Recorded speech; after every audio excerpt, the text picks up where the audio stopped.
अस्सलाम वालेकुम। हमारी लर्निंग की जो कोशिश है आई से मुतल्लिक, बाकी फील्ड में हम नहीं जाते क्योंकि हम जितना भी समझते हैं आई में समझते हैं, और मोस्ट ऑफ द टाइम हमने आई में लर्न किया है, पढ़ाया है, सीखा है, और अब हम कोशिश करते हैं कि इसको शेयर करें। तो आई में एक स्ट्रक्चर होती है जिस पे जाके हमारी तस्वीर बनती है, उसको रेटिना कहते हैं। रेटिना की 10 लेयर्स होती हैं। तो जो 9 लेयर हैं उनका आपस में बड़ा चोली दामन का समझौता होता है, वो आपस में कनेक्टेड होती हैं। और जो आखिरी लेयर है रेटिनल पिगमेंट एपिथेलियम, वो बाज़ का इनसे थोड़ा बहुत तलक तोड़ लेती है, तो उसको हम कहते हैं कि ये रेटिना डिटैच हो गया है। यानी जो 9 लेयर हैं सेंसरी रेटिना, जब रेटिनल पिगमेंट एपिथेलियम से जुदा हो जाता है और सेपरेशन हो जाती है, उसके अंदर फ्लूइड आ जाता है, तो हम कहते हैं कि रेटिनल डिटैचमेंट हो गई। तो अब ये रेटिनल डिटैचमेंट जो है, ये किसी ब्रेक की वजह से, सेंसरी रेटिना में कोई ब्रेक हो गई उसकी वजह से आ सकती है, या बाज़ का ब्रेक नहीं होती तो फिर भी हो सकता है फ्लूइड उसमें इकट्ठा हो जाए।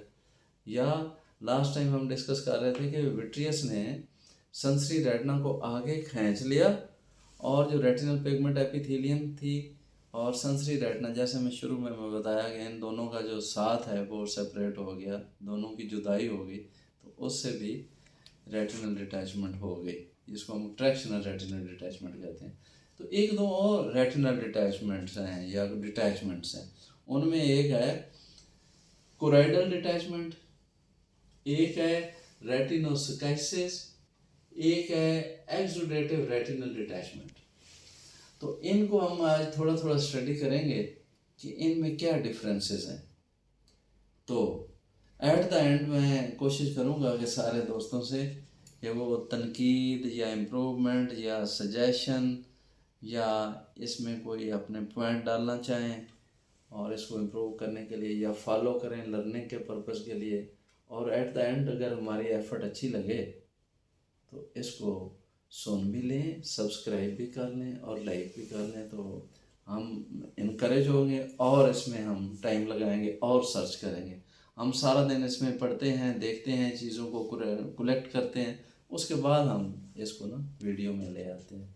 तो जिसमें ब्रेक होती है सेंसरी रेटिना में और सेपरेशन हो जाती है, वो दो जो मैंने लेयर्स बताए थे, तो उसको कहते हैं रैगमेटोजेनस रेटिनल डिटैचमेंट, RRD।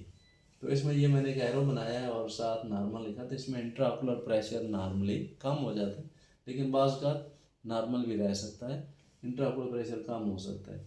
अब ये जब डिटैचमेंट हो गई तो हम क्या देखते हैं? सबसे पहले मैंने कहा हम वीएन देखते हैं, वीएन ड्रॉप हो जाएगी। उसके बाद हम कार्निया देखेंगे, कार्निया ठीक भी हो सकता है। फिर हम इंट्राऑकुलर प्रेशर देखेंगे तो वो इंट्राऑकुलर प्रेशर लो या नॉर्मल हो सकता है। फिर हम क्या देखेंगे? आगे देखेंगे कि लेंस है या नहीं है, ये फेके का है, फेके का है या सूडो फेके का है। उसके बाद विट्रियस आ जाता है, विट्रियस को हम देखेंगे। विट्रियस की जो क्लैरिटी है वो काफ़ी चीज़ें हमें बताती है। फर्स्ट करें विट्रियस, हमने देखा जो RRD है, रेगमेटोजेनस रेटिनल डिटैचमेंट है, इसमें पिगमेंट्स होंगे और क्लाउडी होगा रेटिना, जिसको हम कहते हैं शेफर साइन।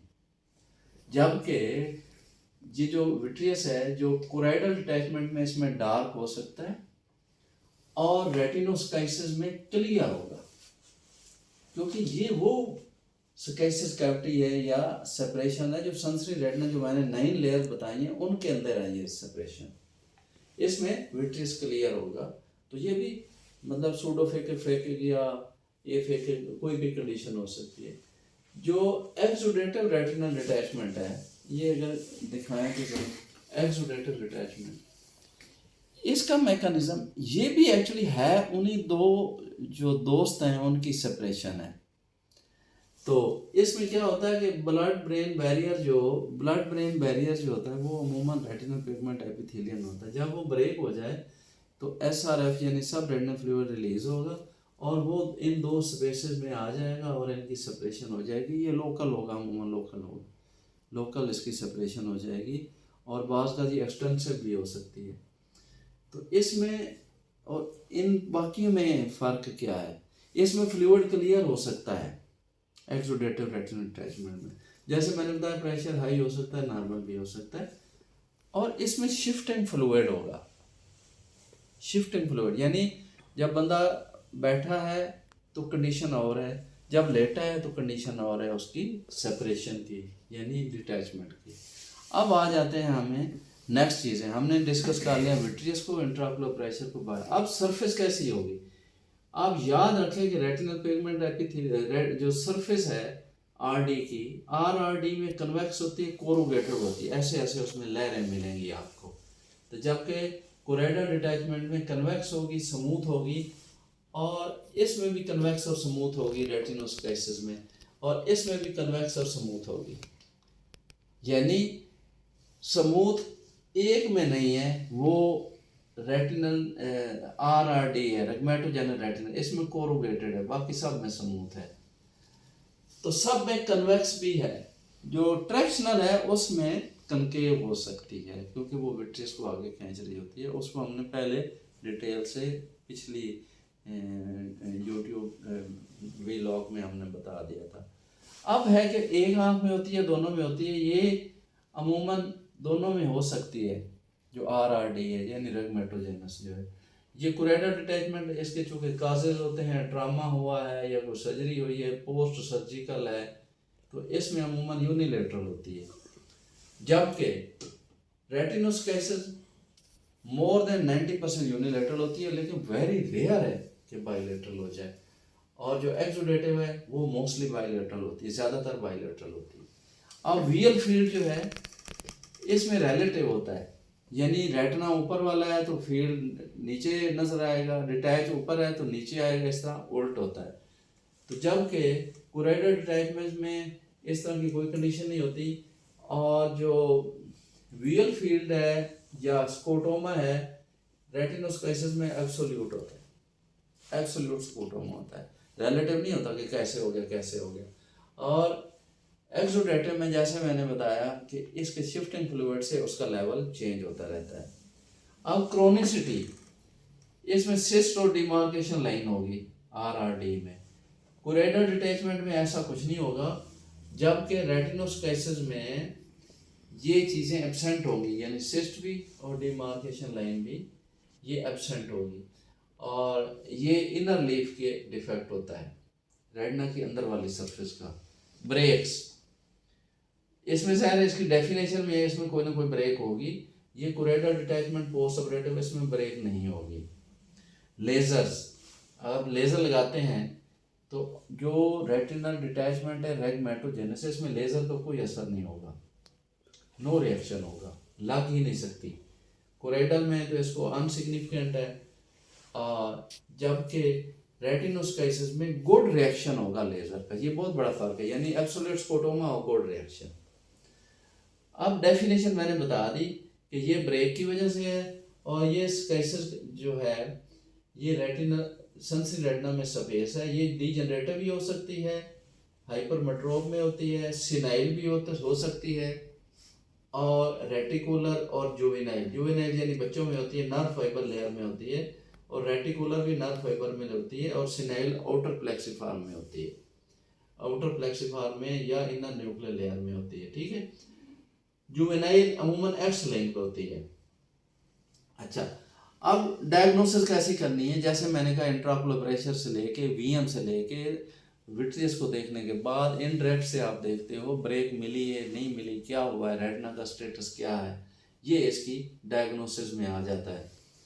जबकि इस केसेस में आप देखेंगे उसको एग्जामिनेशन पे देखेंगे, और आप लेज़र देख लेंगे कि लेज़र अफेक्टिव है कि नहीं है। लेज़र अफेक्टिव है तो रेटिनोस्क्लेरोसिस है, और ओसीटी पे आप कंफर्म कर लेंगे, और टी बार टेस्ट करेंगे। टी बार टेस्ट ये है कि जिस जगह स्क्लेरोसिस कैविटी है उस जगह आप अगर एडेंटेशन करेंगे इनडायरेक्ट से तो वो एरिया वाइट हो जाएगा, इसको हम कहेंगे ये टी बार साइन है। और इसका अमूमन ट्रीटमेंट नहीं है रेटिनोस्क्लेरोसिस का, अगर इसके साथ डिटैचमेंट हो जाए तो फिर डिटैचमेंट का ट्रीटमेंट होता है, वो इससे जुदा है। अब आ जाते हैं कि इसकी विजिबिलिटी या इसका एक्सटेंड क्या कब तक है, यानी आरडी का, ये ओरस रेटा तक विजिबल है, और ये एडेंटेशन से विजिबल होगी, जबकि कोराइडल डिटैचमेंट वैसे इजीली विजिबल होती है। और एक्सटेंड इसका कहाँ तक हो सकता है, इंटीरियर भी हो सकता है up to ora serrata, and posterior unlimited है, पूरा पोस्टीरियर सेगमेंट इन्वॉल्व हो सकता है। तो जो कोराइडल डिटैचमेंट है इसमें सिलरी बॉडी तक होगा इंटीरियरली, और पोस्टीरियरली वर्टेक्स वेन तक, ये उससे भी दूर जा सकती है कोराइडल डिटैचमेंट। तो डायग्नोसिस के लिए जैसे मैंने कहा कि एग्जामिनेशन एंड से आप देखेंगे, डेंटेशन करेंगे, इसको मोस्टली हम इन्हीं चीज़ों देखेंगे, और 20 स्कैन बड़ा कंफर्मेटरी टेस्ट होता है कोराइडल डिटैचमेंट के लिए।